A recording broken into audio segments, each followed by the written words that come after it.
Ang pangarap ng Pangulo ay sana wala ng Pilipinong magugutom.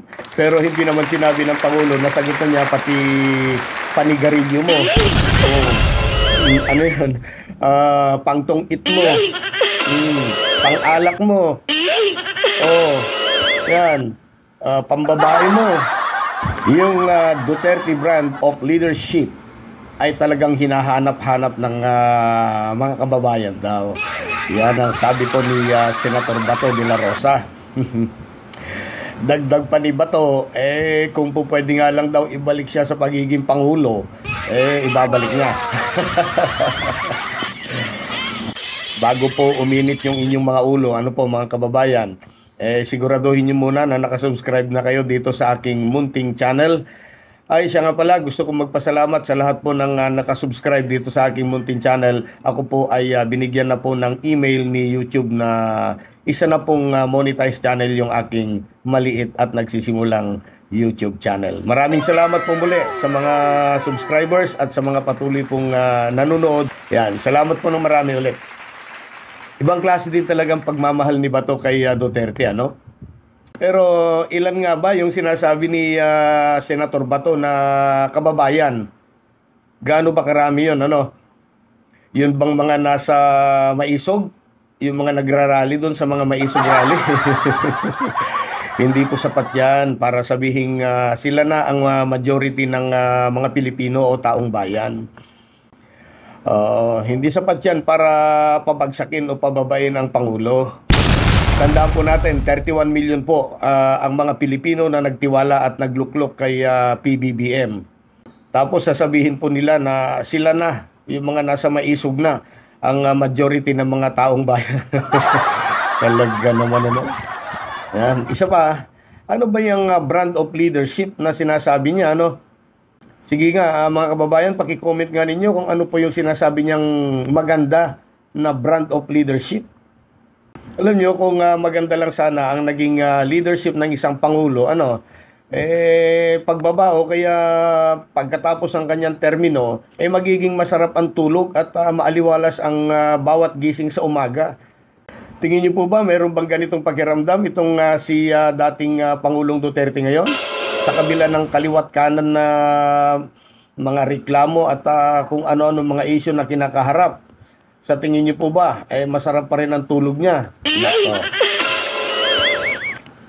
Sa mga nakalipas na mga pangulo natin sa bansa, no, meron din naman na mga nagrereklamo, hindi na kontento sa pamumuno ng presidente, pero medyo ibang-iba ito kay Duterte.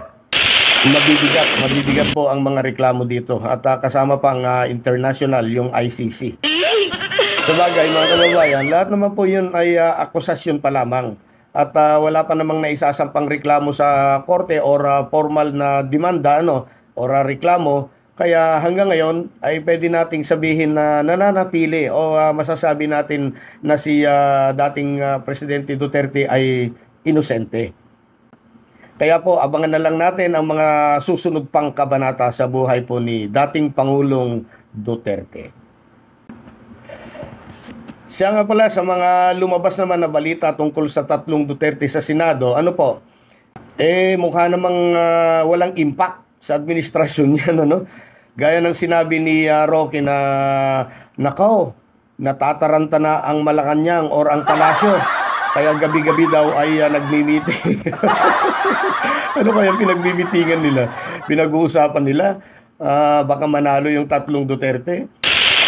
Para sa akin, medyo malabo po.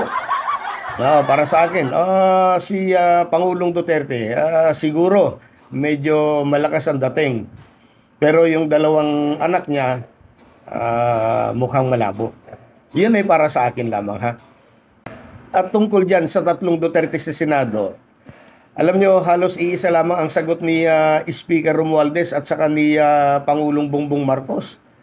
Ang sabi nila, nasa demokratikong bansa naman tayo. Kaya pwede nilang gawin kung anong gusto nila. Yan ayon sa Pangulo. Para sa akin naman, alam nyo, yan na lang siguro ang natitirang paraan nila para kung sakali lang kung sakali, lalakas na naman ang kanilang mga boses. Yung boses ba nila na halos napaos na, ano, namaos sa kasisigaw nila doon sa mga maisog rally. Ayan. Sa isang salita, o madaling sabi, naging desperado na sila na pabagsakin ang Pangulo. Yan ang katotohanan. Kaya siguro, ang gagawin nila ay pumasok na lamang ulit sa national government para at least, una, may immunity sila. Oo, di ba? Ganun naman yan eh.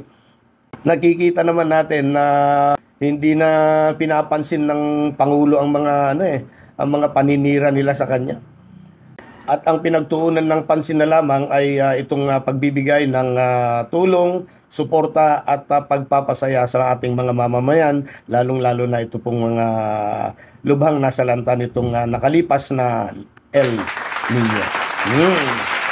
Paano naman ito? Mahal ang bilihin. Well, sinusolusyon na naman yan ni PBBM. Isa pa, bakit mahirap pa rin kami hanggang ngayon? Aba kaibigan, magsumikap ka, magtrabaho ka nang di ka magutom. Ang pangarap ng Pangulo ay sana wala ng Pilipinong magugutom. Pero hindi naman sinabi ng Pangulo, nasagot na niya pati panigarilyo mo. Ano yan? Pangtong-it mo, pang-alak mo, yan, pambabae mo. Yes, Maria Joseph.